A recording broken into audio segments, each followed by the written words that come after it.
sebenarnya untuk kajian budaya, dolanan itu atau sesuatu yang sifatnya sudah membudaya itu sebenarnya tidak bisa dilacak kapan, siapa, maka kecenderungannya menjadi anonim. Maka semisal kita tarik nih, anggap saja contoh kasusnya, in the case-nya adalah Sluku Bathok, ya. Kita sampai sekarang masih bingung nih, siapa yang ngarang lagu Sluku Bathok dan siapa yang menentukan rules permainan Sluku Bathok, itu kita nggak tahu. Karena pada zaman itu belum ada tertulis kayak zaman sekarang, oh ini diciptakan oleh ini tahun ini, itu nggak bisa. Dan mungkin terciptanya seperti apa, bagaimana menciptakannya, proses alam yang menentukan. Dilihat dari lingkungan. Jadi dolanan itu muncul karena apa? Karena kebiasaan bukan hanya anak-anak tapi suatu masyarakat yang komuni itu berarti bermasyarakat, bersosial, berkumpul menjadi satu komunitas, lalu melakukan kegiatan itulah yang nantinya menginspirasi atau mengilhami menjadi sebuah dolanan. Kurang lebih seperti itu. Sangat menarik ya Kak. Pertanyaan selanjutnya, ini pertanyaan langsung dari teman saya. Kenapa kok dolanan tradisional bisa sangat digemari pada zaman dahulu, sedangkan anak-anak zaman sekarang lebih suka bermain gadget? Karena jujur, waktu saya SD dulu itu masih suka main permainan tradisional seperti Sunda Manda, gundu, cuplak-cuplak suweng. Tetapi sekarang udah jarang banget ada anak-anak yang mau bermain seperti itu. Itu kenapa kira-kira Kak? Ya, secara literal aku mau jawab itu karena perkembangan teknologi yang semakin cepat. Mungkin zaman dulu pernah mendengar kata globalisasi ya? Iya. Ya, itu yang mendorong. Kenapa zaman dulu kok cuplak-cuplak suweng, Sunda Manda dan kawan-kawan itu menjadi dolanan yang favorit? Ya karena waktu itu assessment-nya, sumber dayanya, research-nya hanya ke itu. Sehingga tidak ada second choice, pilihan lain. Sehingga itu menjadi pilihan utama anak-anak pada zaman dahulu dalam melakukan kegiatan, aktivitas, teamwork, dan lain-lain.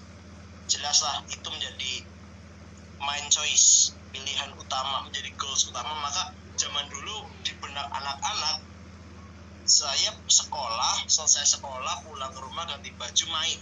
Seperti itu kan? Ya karena waktu zaman itu belum ada gawai, belum ada gadget. Nah sedangkan sekarang gadget muncul, terus dolanan ini dikesampingkan karena kenapa? Karena pada dasarnya permainan gadget itu pun diilhami atau pada root akarnya berasal dari permainan tradisional. Misal, kalau contoh permainan apa saja, Mobile Legends gitu ya. Iya. Mobile Legends permainan tentang apa sih? Aku kurang paham, aku nggak main soalnya. Ya, intinya tentang bertempur, saling mengalahkan musuh, gitu kan? Melakukan pertempuran. Ada hero, ada panglima, ada apa, lalu punya misi untuk apa. Pada zaman dulu itu, menurut saya itu terilhami dari apa sih? Ya dari permainan tradisional juga. Permainan tradisionalnya apa? Itu yang disebut catur. Catur? Iya.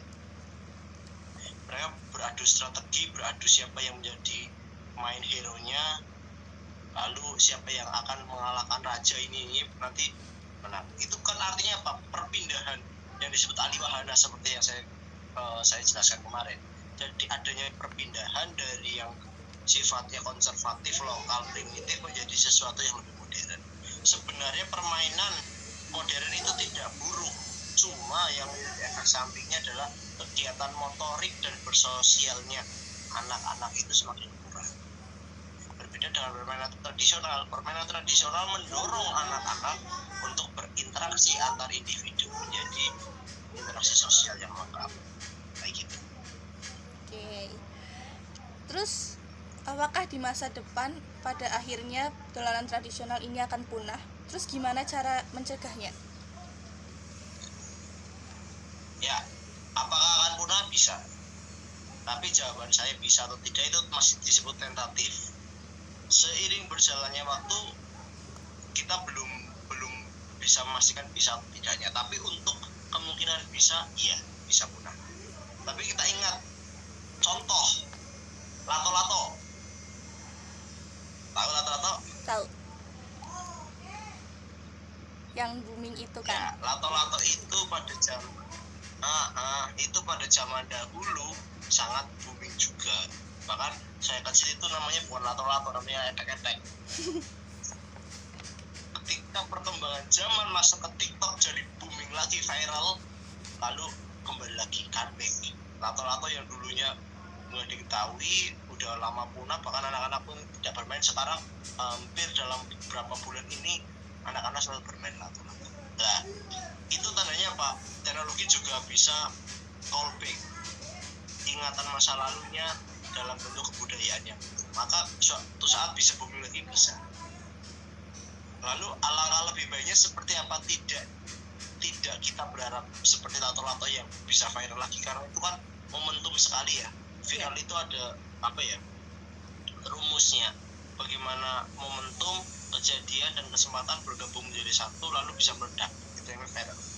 Tapi untuk menunggu itu kan cukup susah ya, sulit. Jadi alangkah baiknya mengubah yang tradisional menjadi modern ya. Oke. Sedikit cerita nih Kak. Jadi kemarin kelompok kami itu milih tulup atau on-drop sebagai permainan tradisional yang akan kita pelajari secara mendalam. Mulai dari filosofinya, cara bermainnya, kapan terciptanya, dan lain-lain. Nah, kelompok kami diminta tampil pada saat pagelaran bulan depan. Apakah Kakak ada saran gimana cara kita menampilkannya? Ya, mungkin menurutku kan nanti pakainya bambu kan ya? Iya, bambu. Terus itu untuk panen raya atau pagelarannya mungkin kalian bisa modelannya teatrikal. Model apa? Teatrikal, teater kayak teater. Pakai skenario. Ya pakai skenario. Misal kalian berberapa? Ada 6. Ya, berenam, bagi 2 tuh kelompok kalian. 3-3. Sifatnya seperti apa? Kayak permainan point blank. Pernah dengar point blank nggak? Belum pernah sih. Airsoft gun, pernah dengar? Pernah tahu permainan airsoft? Iya, pernah. Ya, kayak gitu. Jadi ada musuh, ada pihak kita dan ada pihak musuh. Nanti kalian coba membuat suatu drama teatrikal.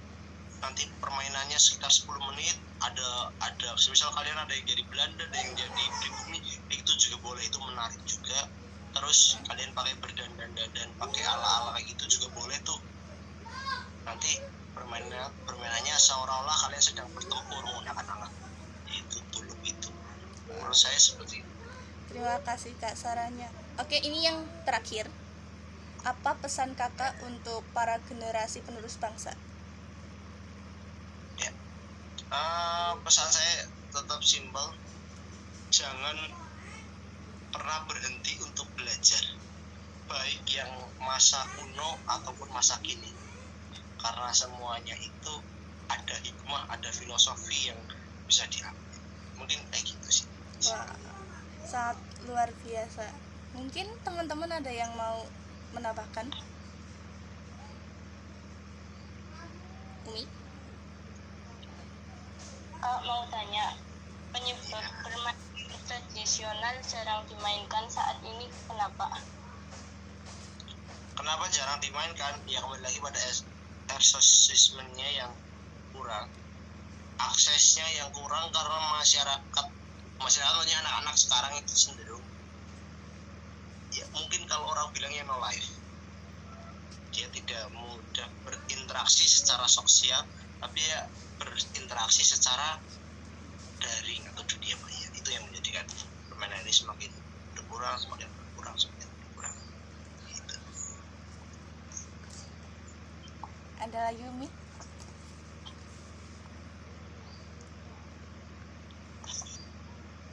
Tidak ada.